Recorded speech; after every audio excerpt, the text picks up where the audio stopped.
What's up, guys? It is your boy NCO7 here. Welcome to another one of these kind of collection videos, which is kind of weird to say because I haven't done any on my second channel yet. But on my main channel, I made a video and basically I said that I was going to do collection updates on here. I did collection videos on like these systems like a long time ago, but it's been a while, so let's get to updates. So I'm going to go through every game in my collection and yeah. And obviously there's going to be a lot of overlap, but I'm not going to spend too long with these games. We're just going to kind of go rapid fire at this because it's honestly one of the best ways to go at it, in all honesty. So let's just start.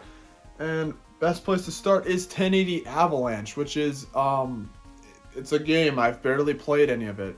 I've heard it's not as good as the Nintendo 64 game, but I assume it's still alright. We don't really get snowboarding games much anymore anyways. And then next game is Animal Crossing, and in the case is actually, well, geez, that just fell out. The cheat code, because in this game you actually can use cheat codes and whatnot, and I would use that to get stuff in the game. But yeah, Animal Crossing on GameCube is it's an amazing time. There's really nothing to say about it. It's just a really good time and a great start to the series. I just grabbed a bulk of games.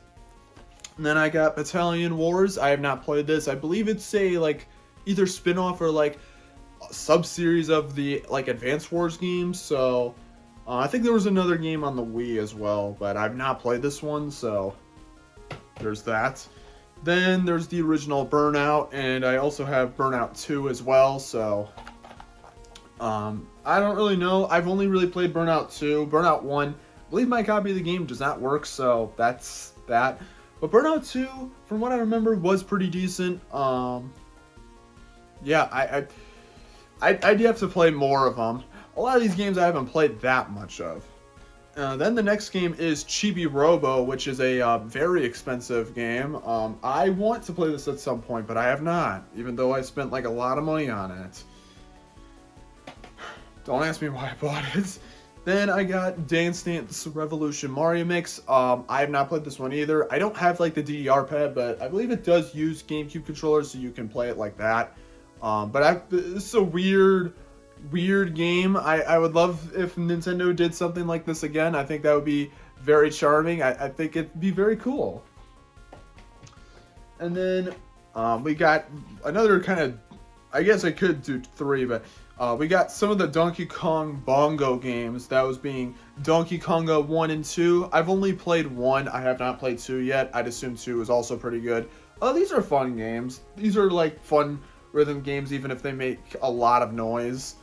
And then the other Donkey Kong Bongo game I have is Donkey Kong Jungle Beat, and honestly, I remember when I played this game, I honestly didn't really care for it too much. A 2D platformer with the bongos just didn't really make any sense to me.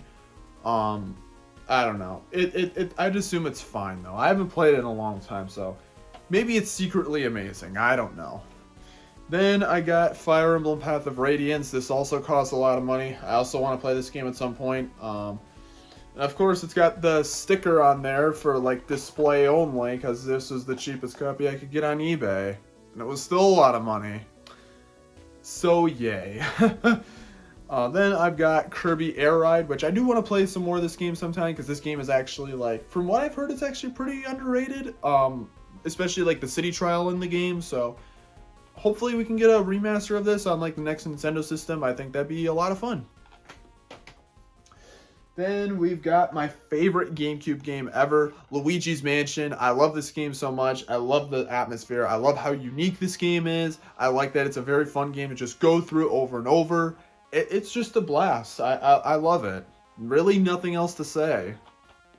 And then we got Mario Golf Toadstool Tour. This game actually does not, last time I checked, it doesn't actually go for very much, when a lot of GameCube games are actually very expensive, so I don't know, I guess, but I think I've heard this game is pretty good. I'd assume it's much better than the Mario Golf game on the Switch, so yeah, definitely based off the back of the box, looks pretty solid, honestly. Then we got Mario Kart Double Dash, a staple of a GameCube collection. Mario Kart Double Dash is a great game. It is definitely not the best, I wouldn't say it's the best game, but it is a lot of fun to play in multiplayer. It brought something new to the table, even if I think the track selection in the game was honestly not the best, but it's still a fun time. And then we got Mario Party 7, which I have not played yet. Maybe me and the boys will eventually play it sometime, but I'd assume this game is also pretty decent.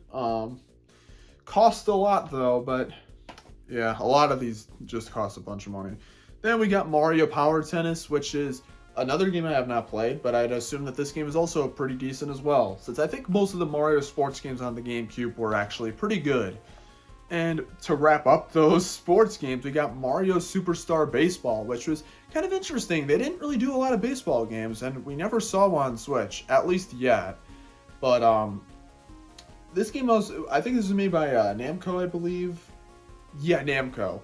Yeah, so that's kind of interesting. Maybe they'll take a stab at it with the next Nintendo system. I don't know.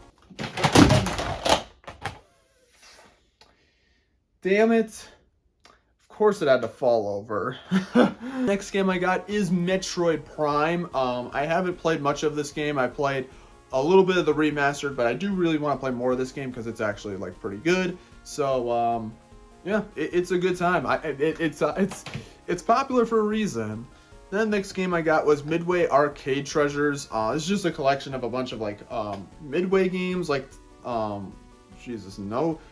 like Joust, Paperboy, Marble Madness, Smash TV. So yeah, stuff like that. So I guess if you like that stuff, that's for you. Then I got Namco Museum, which was basically just a collection of arcade Namco games. This game is honestly not the most interesting one out there. I never really played much of this one, but it's okay. But I did play a lot of 50th Anniversary, and I think 50th Anniversary is a much better collection. I think the games just play really well on here. I think it has a really good aesthetic. I like it. I think it's actually quite good. Then we got Pac-Man World 2 and Pac-Man Versus. Pac-Man Versus is fun, but it's kind of just a mini game more than anything else. Pac-Man World 2, I do want to play through this game sometime, because I've heard Pac-Man World 2 is actually a very underrated 3D platformer, so hopefully I can play through it sometime. Though I do definitely want to play the remake of the first Pac-Man World at some point as well, too. Let alone get it, because I don't have it. Then we got Paper Mario Thousand Year Door, one of the most expensive GameCube games, but I got it for a very low price because it was before the game got really popular. Really good time. I haven't played much of it, but it's a good game. I can at least say that much about it. Then the next game I got is a very gross copy of Pikmin 1. It's a good game. I love Pikmin 1. I think it's the best. I think it's way better than Pikmin 2. I don't have Pikmin 2 on GameCube, but I think Pikmin 1 is a really fun time. I think it was really good for starting the series, and I think it's just a fun game to go through, in my opinion. Then I got Puyo Pop Fever, which was one of the only Puyo Puyo games we got before Puyo Puyo Tetris. This game is pretty good. The English localization is definitely not the best quality, but it's very entertaining to like hear all the voices and whatnot. And the gameplay is pretty solid as well. Even if it isn't quite as smooth as some of the other games, it's still a fun time, and it's a interesting artifact of the past. Then I got Rayman Arena, which I assume I've never played. I assume it's a Rayman fighting game. I assume it's okay.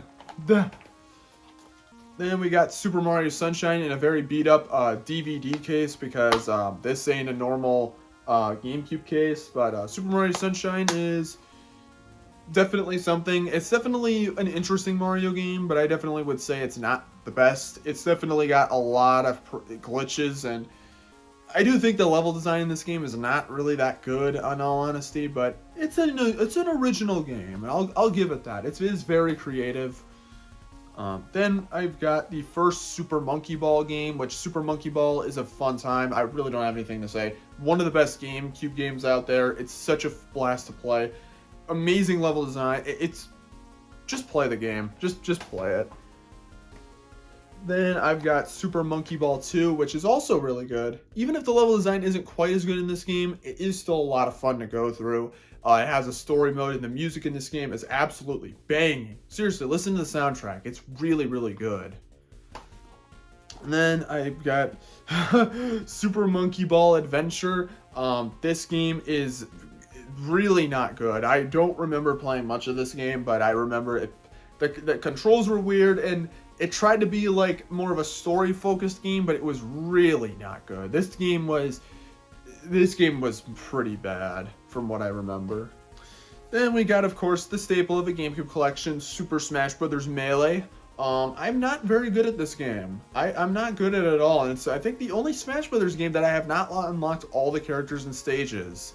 Because I really am not that good at this game. But it's a fun game. It's got a great soundtrack. It's got a lot of content. It's a very packed GameCube game. This is definitely one game that's definitely worth trying at the very least. Make sure these don't fall again. Then I've got Star Fox Adventures. I have not played this game. I assume it's alright.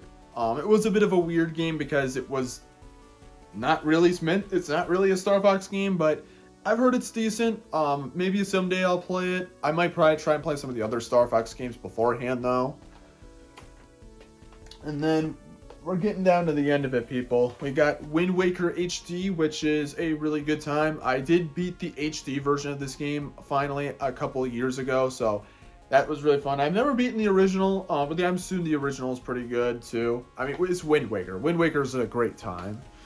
And then I got Tom Clancy's The Sum of All Fears. This is one of the games I got. If you saw that random lot video I did a while back with my boy Jason Buttholes, this is one of the games in there. So I have not played it, so I don't know how good it is. I assume it's mid or maybe surprisingly decent. Then I got Tony Hawk's Pro Skater 4. I don't think I ever played this game. I haven't played the Tony Hawk games at all. Maybe I will someday. But I assume that this game is way better than that of whatever Pro Skater 5 was, because I know that game was not good.